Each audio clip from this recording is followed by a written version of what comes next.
Welcome to Driveway Garage. Today I'm putting a backup camera, a Bluetooth one, on my 2011 Toyota Tundra. It's a base model, no backup camera, and it's dangerous trying to back this up in people's driveways. I'm going to hit something eventually, so let me flip this around. I've got the monitor, which came with it, attached to the dash, and then I just ran the power cord down here and plugged it in to the cigarette lighters. I tried to mount it to the dash, but it wasn't sticking, so I just put it up on the windshield. It doesn't matter to me, and I can move my phone holder sitting right there if I need to.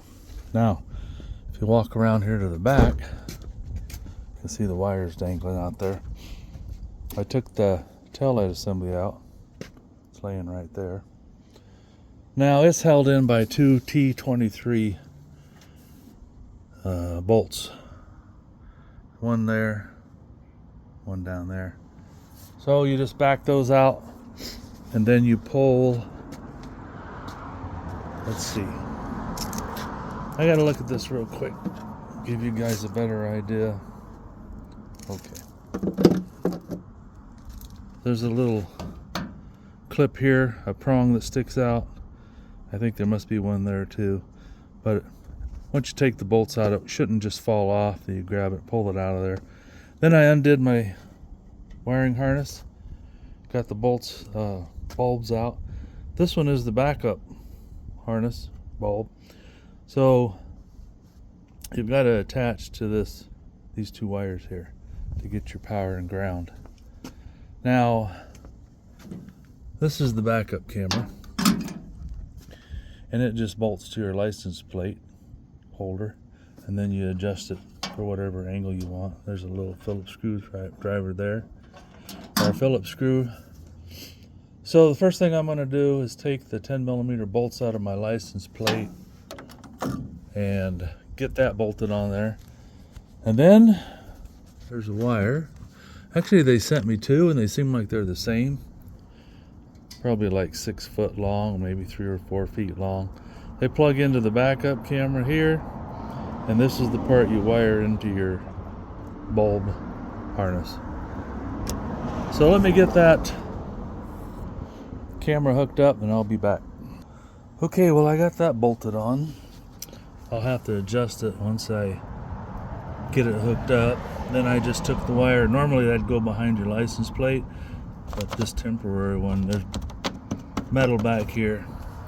I just stuck it in behind there, and then I'll go underneath and hook up the wiring harness, bring it over here, up through here somehow, and they gave you a couple little zip ties, but I think I'll find something a little more substantial. Theirs are pretty cheap. I mean, maybe they'll do the job. They're pretty small. Anyway, now if you've never hooked one of these up, or these things, you clip the outside hole, goes all the way through. If you can see that, there you go. And then, so you slip that onto your wire, either one, because I think I'm going to need them both, positive and negative. And then you insert your backup camera into this hole. It only goes halfway through. Then when you get it, make sure you have it the right way, I guess, which would be from this side. When you get that done, you squeeze this piece of metal down tight, and that'll make a connection between the two wires. Actually, I guess that one just caps off at the end there. Sorry, probably hard to see. If it'd focus there. Anyway, let me see if I can get one of those hooked up, and I'll show you what it looks like. So I've got one of them hooked up. I hooked up the positive to the blue and red, and like I said, the outside hole is where you put the wire that goes to your light bulb, and the other one you stick it in as far as it can without, you can see mine sticking out there just a hair, at least it won't make contact with anything. And I used a pair of needle nose pliers. I squeezed it down really tight, and then next you just flip this over to protect your connection. Now I'm going to do the same thing with the black one. As you can see, I took some of this rubber vinyl, whatever it is, shield off of here, so I had room to make my connections. Looks like I'm going to have to cut off just a little bit more, and then I'll clamp that black one right here.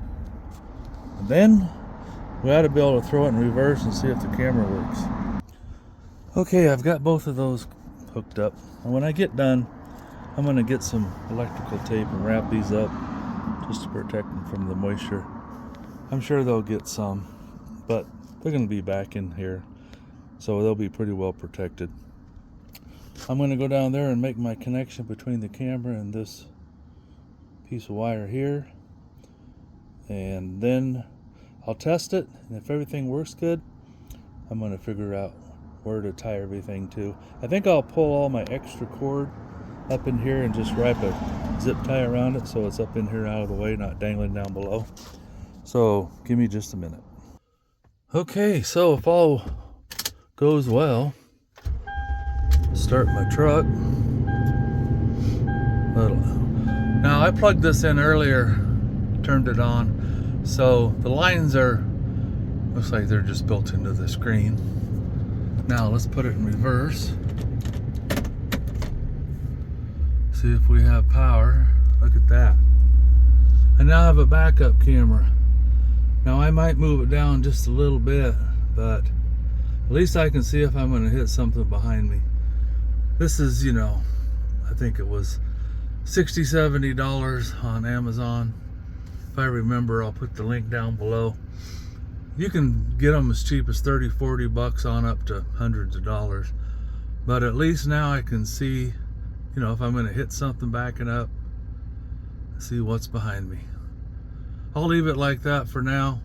If I need to adjust it, it's easy enough to move that camera up or down, point it a different direction. Now, if you were hooking up to a trailer, you might want to point it down further so you can see the ball and see how close you are. But I don't have that problem. So, back into park. Power should go away. Yep, well, that's powered on. There it goes off. And now you can also wire this into your headlights. Well, not your headlights, but your tail lights. So that camera would be on all the time. So if somebody was tailgating you, or you had a trailer hooked up and you just wanted to keep an eye on stuff, you can just hook it up to your tail lights and it'll be on all the time, as long as your lights are on, I guess. If you really wanted to have fun, just hook it up to your brake light and it'll only come on when you hit your brakes. Anyway, I'm just going to button that up. Well, let me get back there real quick. I just wanted to show you what I did. I've got this wiring harness here for the trailer. So I ran that in between there. And then there's a little hole in the frame here, so I ran it through there. And all the rest of the slack, I'm just going to pull it up, put a zip tie on it. It'll be up out of the way. It's not going to catch on anything. I think that'll be good enough. Then you just put your tail light back together, put your bulbs in, of course, and then you'll be good to go. Maybe I'll show you real quick when I get done. Well, I got her taped up with some gray electrical tape, also known as masking tape. I pulled up all the extra. It's not too tight, so it won't rub on anything, and cut it, hopefully. Zip tied it. It's just going to be tucked back in there. I'll go ahead and put my bulbs in, put the tail light back in. We'll be good. All right, she's done. Looks nice and neat. I mean, it's actually like a 15-minute job.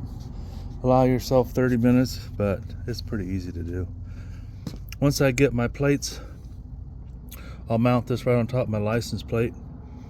And like I said, you can tilt that down just a little bit if you want to. I just want to have it on here because I do Home Depot deliveries and I don't want to back into somebody's car or garage or whatever. It'll make my life a lot easier. Thanks again for watching. I hope this helps somebody out. And feel free to, excuse me, like, share, and subscribe. This is the camera that I installed.